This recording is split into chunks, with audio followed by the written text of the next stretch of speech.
if we're able to get these kids out of some of this, it's about me in this showcase. How hard can I throw? How fast can I run? How hard can I hit this ball? And when you get to Okotoks, the only goal, the only thing that matters, you put the egos aside, and the only thing that really matters is how can I be there for my teammates? How can I help us win this game right now?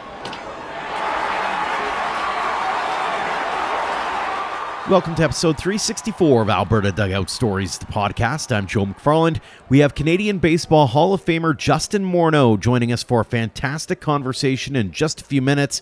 But first, the news headlines. And we'll start in the Western Canadian Baseball League, where the circuit's 2026 schedule is now out. The season will begin May 28th with 5 games on the docket and will wrap up August 5th. The playoffs will then get underway 2 days later, with a champion to be declared August 16th or 17th, depending on if the final goes 2 or 3 games. You can head to our websites for more on the big dates. One big question mark surrounding the league and the schedule was the future of the Energy City Cactus Rats. Their new stadium in Spruce Grove isn't done yet, and fans are starting to grow wary of how they'll be able to play there next summer. The team has put out a statement saying they've heard the concerns and are taking responsibility for not providing updates on a regular basis. They say construction updates will be released in the coming days or weeks, including progress and the path to completion. We'll keep you posted on any major developments as they come up. And that could be at this weekend's WCBL AGM. Ian and I will both be in attendance and will bring you any updates on next week's show. The Canadian Baseball Hall of Fame Museum's Jack Graney Award has been handed out. Big congratulations to Sportsnet's Hazel May on being recognized for her significant contributions to baseball in Canada through her life's work in the media. Meanwhile, the Tip O'Neill Award for Top Canadian Player of the Year will be announced on Thursday, aka the day this episode is dropping. The Baseball Canada Awards banquet and fundraiser is set for January 10th in Toronto. Former big leaguer James Paxton will be inducted onto Baseball Canada's Wall of Excellence, while other award winners will include Denzel Clark, Liam Hicks, Jonah Tong, Sean Duncan, Will Hines, and Ali Schroeder. Some sad news from Baseball Alberta this week as former executive director Randy Strachey has passed away.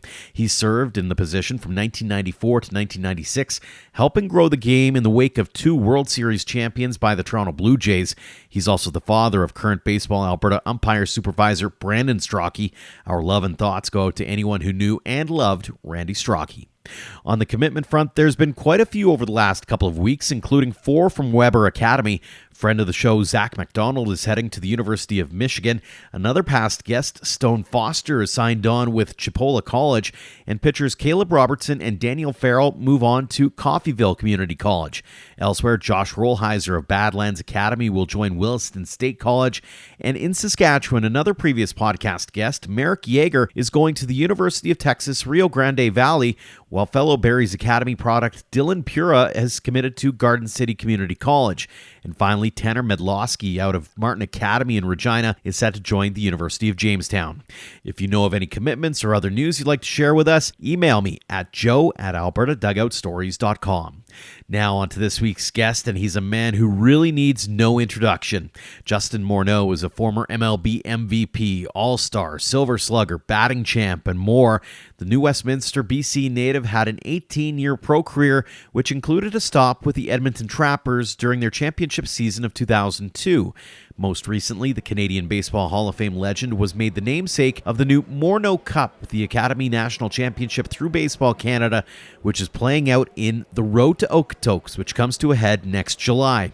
Always gracious with his time, Morneau stopped by for a chat about his journey in the game, the power of giving back, and what excites him the most about seeing the best face the best in Okotoks next summer. Justin, thanks so much for joining us here on the show. Thanks for having me. The inaugural Morneau Cup is coming to Okotoks, July 2026. Let's go back to the very beginning for you on this idea, though. What goes through your mind when Baseball Canada calls and says, "We have an idea"?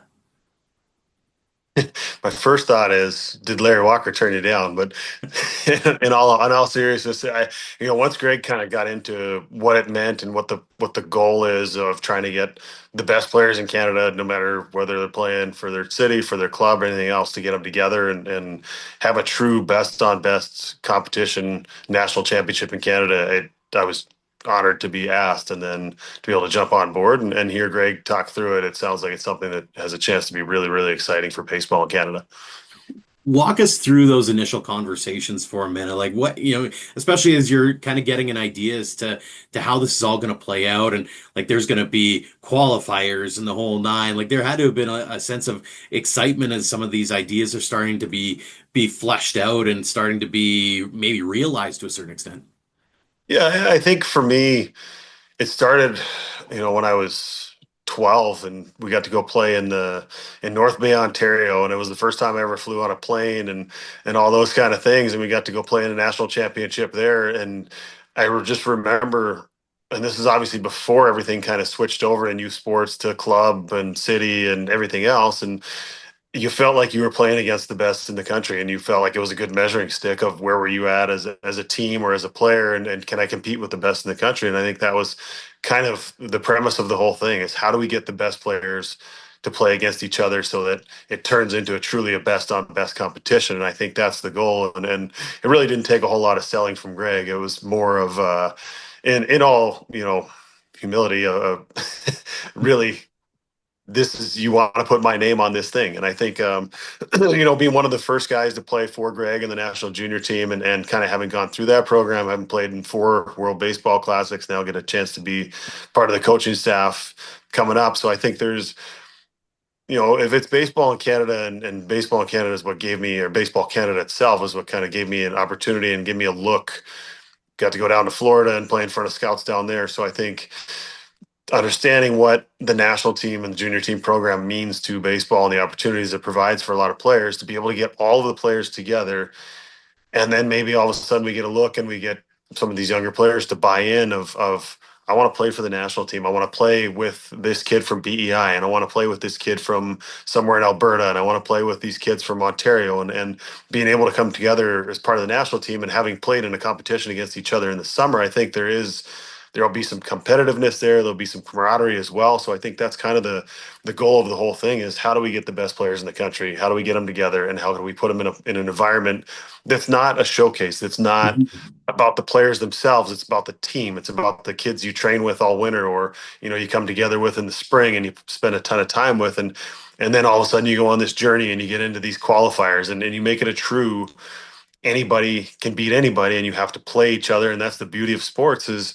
underdogs win. The best team doesn't always win, or what's considered the best team on paper doesn't always win. So I think being able to get these within the provinces, be able to get them to come together to compete, and then you win something and you head to a true national tournament where that whether it's club or not club, that you're going to have the best players in the country there to measure yourself against. And I think when you look at it that way, when it all kind of comes together, it seems like a great concept. It's just so hard logistically, and thankfully we've got Greg, who knows baseball in Canada as well as anyone, to be able to take care of all of those things and try and bring everyone together.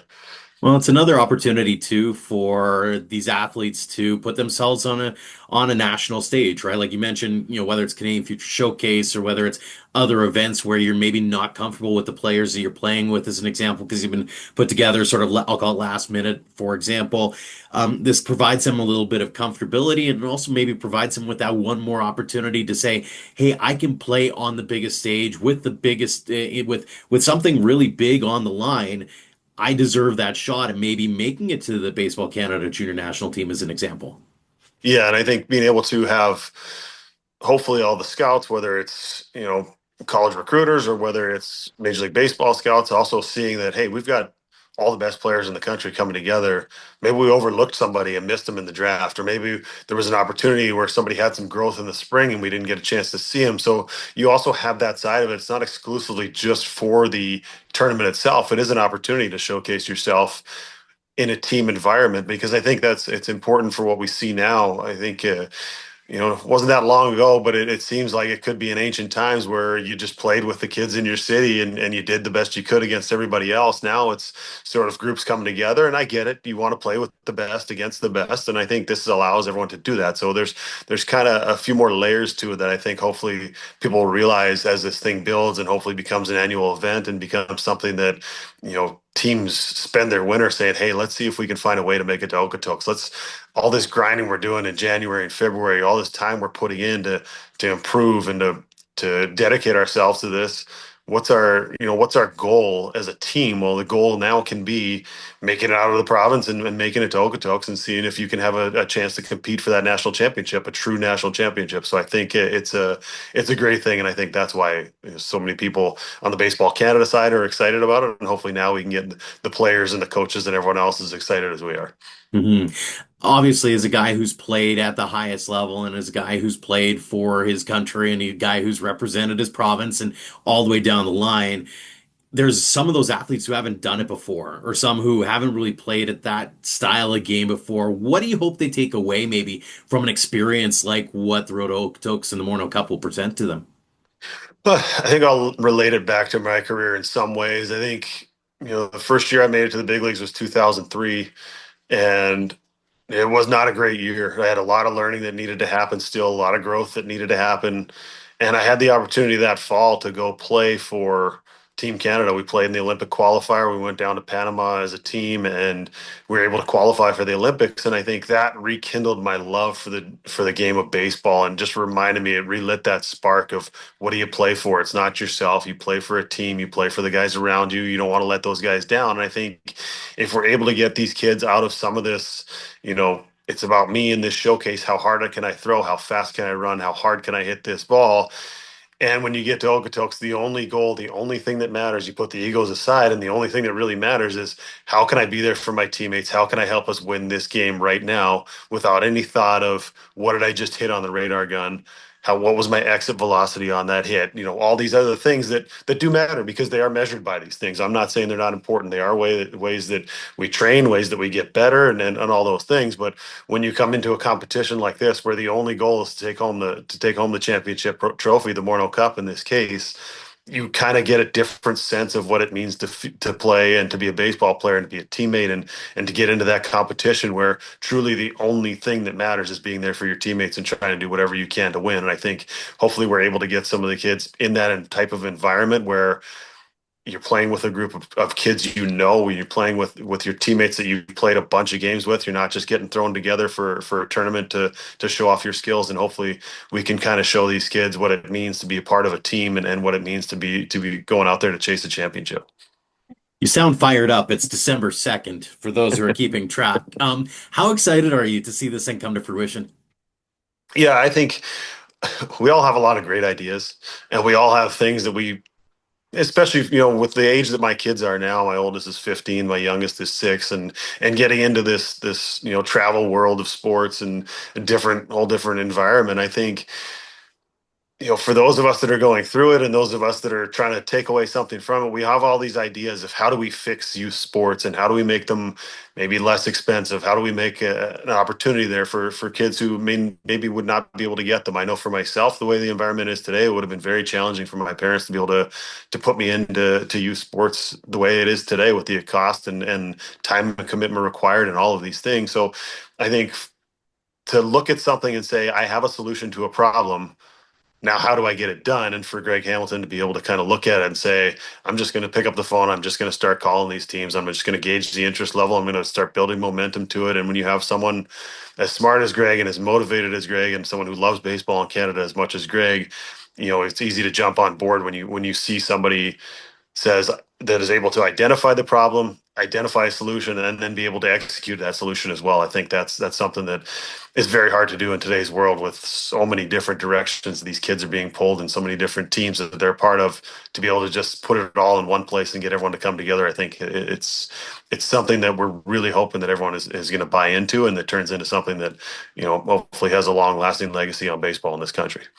The other piece to that puzzle, to a certain extent, too, is watching the development of the game. You've seen this game from a bunch of different levels over the years, and it's got to be a little bit mind-blowing to a certain extent through your eyes to see how the baseball landscape has changed. I mean, you think about Okotoks and the gem they have down there. You have a bunch of different facilities all across this province, and then you go across this country as well. Like, it's got to be something else to see the quality of facilities, the quality of coaching that's now available at the fingertips of all these young athletes. Yeah, and I think it's amazing how much earlier these guys develop, physically, swings, knowledge of their swings, knowledge of what they can do on a pitching mound. I remember when I was in high school, if you saw somebody throw a 90, it was like mind blowing. Like this guy's he's going to be starting in the big leagues tomorrow. It felt like so, it was just how much further along they are physically. I think that is something that is huge, and I think it's a testament to people that put in. Yes, people are making money, but they're also putting in long hours. They're building out these programs. They're building out these facilities. I mean, you don't jump into a 30,000 square foot warehouse until you go through the grind of having one cage or two cages and trying to figure out how to kind of build out your program. And I think people get into it for good reasons, with the love of the game and wanting to coach athletes and pass along lessons they've learned, all those things that you get from coaching, and you're able to pass along to these kids. And I think to see where baseball is at, to see these facilities and to see the interest level. And I think obviously the Blue Jays going on a World Series run, I think will have a tremendous impact for years to come. Also, I think that was part of what sparked my love of the game of baseball. I was 12, Mhm. 13 years old, and Blue Jays are winning the World Series, and I'm looking at it as a kid growing up playing hockey and baseball and saying, maybe that's what I want to do. Maybe I want to play for the Toronto Blue Jays one day. Obviously, as a kid, your dreams are what they are, but you end up in different places. But I think it's good for kids to be able to have that and to look at it, and then to have the facilities that they're able to go to spend the time over the winter of, I want to hit 3 days a week. I want to see how good I can get at this thing. I want to apply all these lessons I'm learning. And I think it's great to see where baseball is at. And hopefully now it all ties back together with everyone coming together and for one purpose of trying to win. Absolutely. You talked about the journey. Let's talk about that for a minute. I mean, how does a kid from New Westminster, BC, even get exposed to the game of baseball? Who did that for you? And do you remember the moment when you realized, I love this game?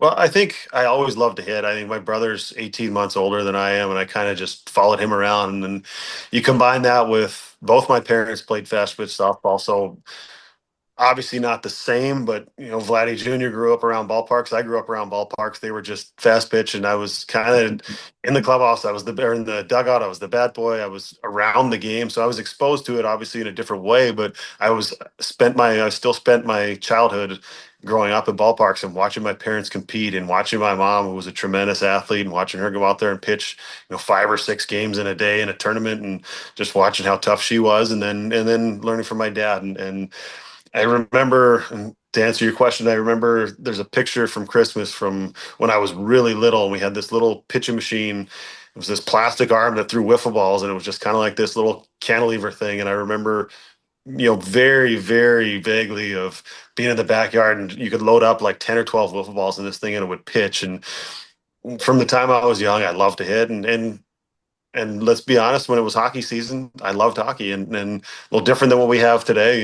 It was spring break hit, hockey was over, baseball started, and then once we went back to school, hockey started and baseball stopped, and it was kind of those two things, and I had a love for both of those. But there was just something that drew me to baseball, trying to perfect something that is impossible to perfect, and to continue to battle through. And it's, I think, as tough a game mentally as it exists on the planet. I mean, to be a hitter and to fail more than you succeed, and to still want to go out there and try and improve and try and do it. There's a lot of lessons to be learned there for kids. And I think as much as everyone wants to play in the big leagues, as much as everyone wants to chase that dream, there still are things to learn, even if you don't make it that far. And I think what we all need to remember about youth sports. They are kids. It's supposed to be fun, and that's the reason why we fell in love with it in the first place. It was a joy. It was something that got me out of doing schoolwork and got me outside, and just allowed me to sort of have somewhere to place my energy and my focus, and to see it all kind of come back around this way,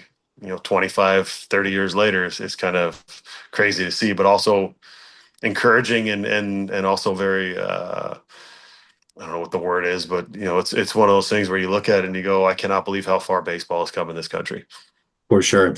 Looking back on it, whose poster was up on your wall? I was a huge John Olerud fan. I was an Olerud fan. I was a Larry Walker fan, and I was a Ken Griffey fan. I loved Junior. Growing up so close to Seattle, we would get down there a couple times a year to go see him play.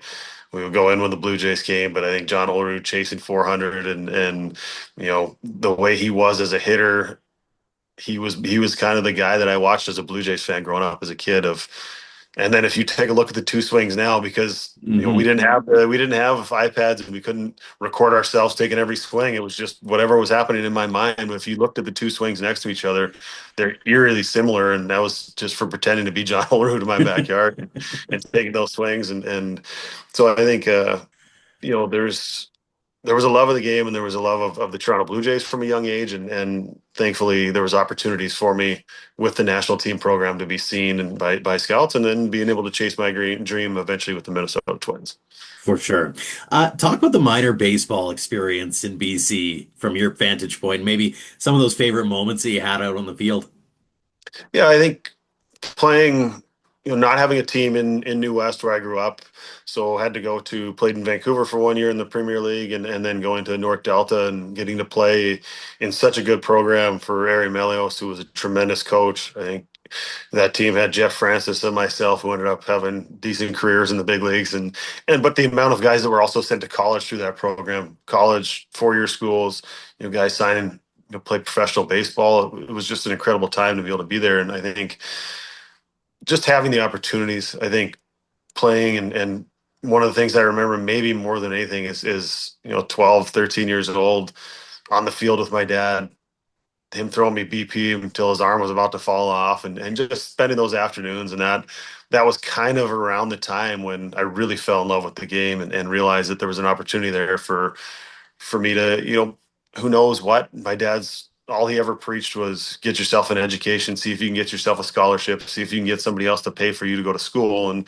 it was never about trying to be, a high draft pick. It was never about those kind of things. That can be a dream, and it was a dream, but the path that was kind of laid out for me was see if you can get this thing to get you an education, because my dad understood the importance of that, and what it means to be able to have that to fall back on if baseball doesn't work. So I think it kind of all started at the youth level, but there was a love of the game, and it was more for me. I played as much wiffle ball in my backyard as I did anything else growing up, and that kind of shaped me. Now, obviously, I understand everything's a little more structured, but we have to find a way to get these kids to fall in love with the game, and then kind of find a way to fuel that once they do. Hmm. Absolutely. You mentioned not thinking about being a high draft pick, but you're still a third rounder by Minnesota. Do you remember where you were and how you found out about the selection? Yeah, this is a story that so this is back in the day before there was, voicemail and cell phones and Hmm. all those things. And I remember going home at lunch from school the day of the draft, and nothing was online. This wasn't like you could follow it. There was no draft show on TV, none of those things.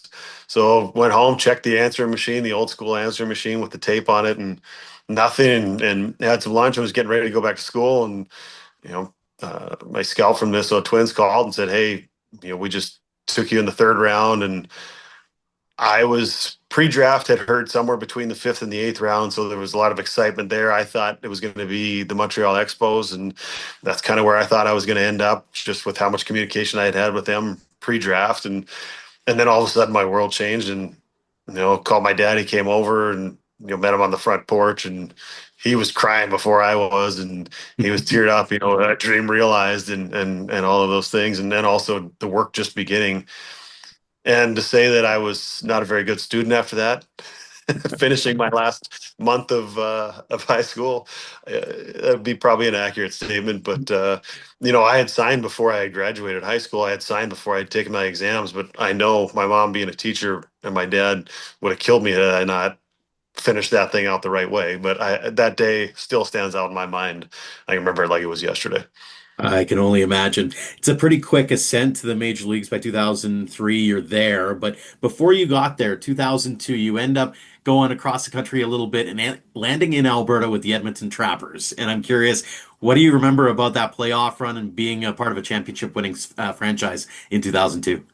Well, that team was one of the best teams ever assembled in minor league baseball. From remember, I think they led all of baseball in home runs, or trailed only the New York Yankees, and that's in a 5 month minor league season as opposed to a 6 month major league season. And just jumping in with those guys, there was a lot of veteran guys there. There was a lot of guys that went on to have good careers in the major leagues. I remember one of the things that stands out was facing K-Rod before he was K-Rod with the Angels in the playoffs, and got to face him. He was pitching for Salt Lake, and one of our Mike Ryan ended up hitting a couple of home runs off him, and just being part of that championship and just jumping into a really good team. I hit somewhere in the bottom part of that order, and just the excitement around baseball in Edmonton, and having never played there, having I played in Carstairs, Alberta in the Westerns one year. We, played in Red Deer Nationals one year. And so I'd spent some time in Alberta, but, hadn't really experienced that. And, to be able to just sort of jump in on all those things and I don't know, it's hard to explain to see how exciting it was at that time. hmm You go on to a 14-year big league career, 18 in the pros. You're an all-star, MVP, Silver Slugger, batting title winner. You name it, you've done it. Looking back on the career as a whole, what are you most proud of? That's a good question. I think it's the relationships you build. I mean, the stuff on the field is fantastic, but we try to, with Twins teammates, we try and take a golf trip every year. The alumni, whether it's four of us, whether it's six or eight of us, and the fact that we can get together and still have these relationships and still get together like we saw each other yesterday. I think being able to do that and being able to have an impact with your teammates, but also in the community, I think that matters as well. Being able to, whether it was through the charity things we've done through the Arthritis Foundation, raising over $1 million for that. Still have a coat drive that I do now. We've donated, people have donated over 100,000 coats to be distributed. So I think there's certain things, and the stuff on the field can have an impact on that. But I think being able to do so much for people that have done so much for you, I think that matters to me. And I think that matters to being able to have those relationships, whether it's with teammates, whether it's in the community, and the on-field stuff is great. And obviously you're proud of those things, but being able to talk about the relationships and the things that have happened along the way, the people you meet and all those things, I think those are two important things to me. For sure. I always ask this question of the guys who have gone on to bigger and better things, and especially from the batter's side, who's the one pitcher that you hated facing? I don't know about hated, but I know the numbers weren't good off CC Sabathia. I think I felt like it was a 6 for 60 or something in there. And I remember we were playing in New York early in the year, and our manager Ron Gardner looked at me and he just says, "I got you down today." And I looked at him and I said, "What took you so long?" So he goes, "Well, I figured you were due. Eventually, you were going to get a hit." He goes, "Now we both know that's not going to happen, so you're not playing." So I think CC, a true Hall of Famer in the career that he had, but left on left, and he would buzz you up under your chin every once in a while just to make you uncomfortable, and then strike you out with that slider. So I think he was a tough matchup for me, especially seeing him in his prime when he was 97, 98 miles an hour. For sure. You mentioned a little bit about getting to represent Canada. You did it from a high school level with the junior national team. You did it as well as far as Olympic qualifiers, four times with the World Baseball Classic events. Looking back on that, what did it mean to you to represent not just your home country, but obviously your home province, your hometown, and really being able to do that with pride? And I think we spend so much time in hockey in Canada. I think it's probably because we win a lot.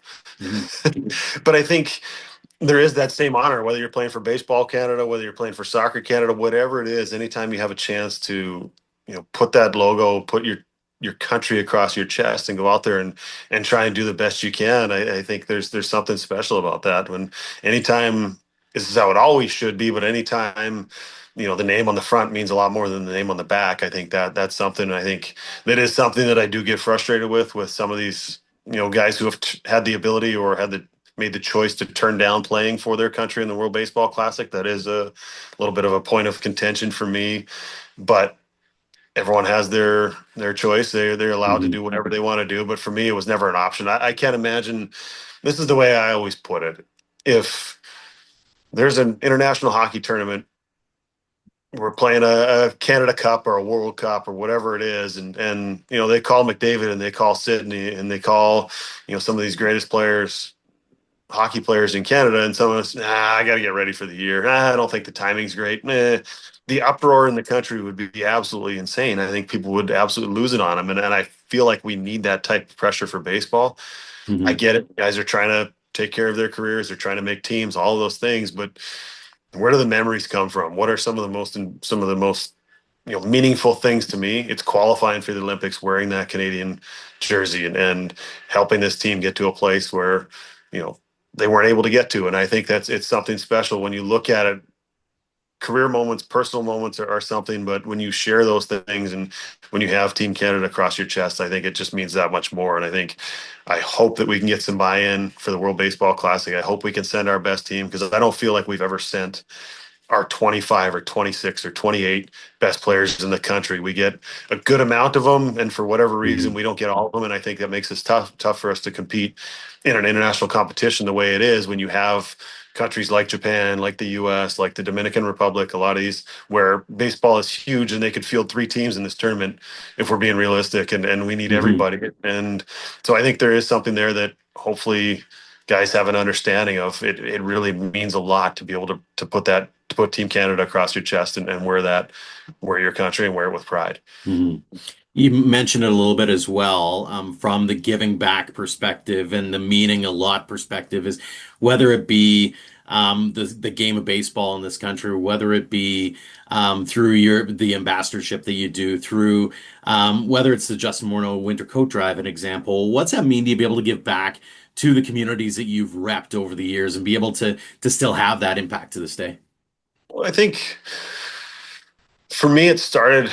I remember Canuck Place growing up, and I remember seeing the Canucks in the community. I remember seeing that, my mom was watching the news at night of seeing, them out doing things. And I think so often, people are either reluctant to volunteer, people are afraid to get involved because they think it needs to be some grand gesture. And helping people can be something as simple as donating an old coat that still, can serve a purpose for someone else. And I think when you look at it, it doesn't have to be these grand gestures. It can be small things that add up over time. And I think when you're in a position, when you're in the spotlight, when you're in a spot where people can look at you, I think of myself as a kid and that impact that had on me. So if I can do that and have an impact on others, and they can look at it and go, yes, I can do something to help in my elementary school. I can do something to help in my high school. I can do something to help in my community. And I think if you set that example, the example that was set for me, I think it has something that has a chance to really kind of keep moving forward. There's so much negativity in this world that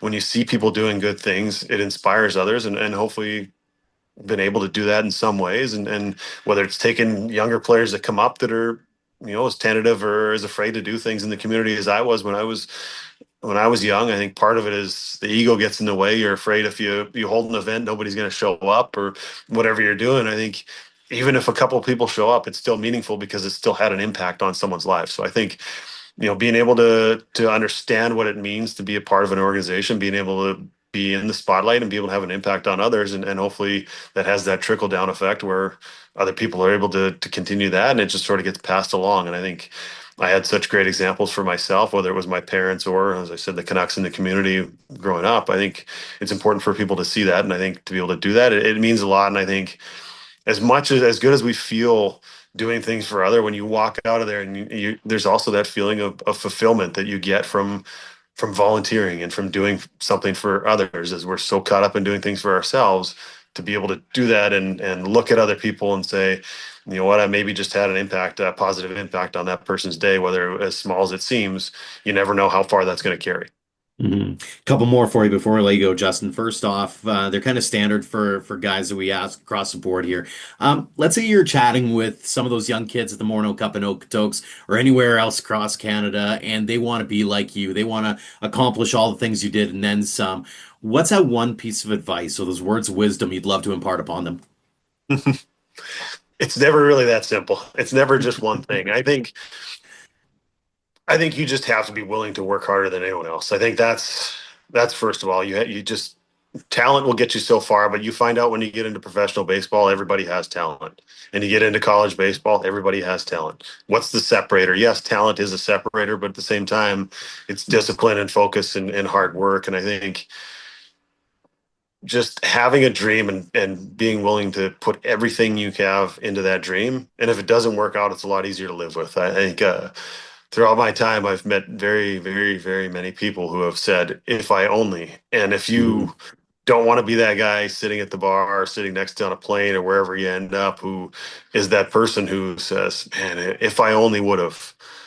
That's a lot of regret to live with. And I think for kids it's hard to understand that when you're 15 or 16 or 17, 18 years old, the long-term impacts of the decisions you make, but being able to look at something and say, I did everything in my power to get to where I wanted to be. Yes, it worked out, or no, it didn't work out, but it's a lot easier to live with when you give it everything you have, you chase that dream and you're willing to sacrifice and work hard. And I think there is no substitution, as John Wooden said, no substitution for hard work. Absolutely. Final question for you. It's one we ask everybody here on the show. What does the game of baseball mean to you, Justin?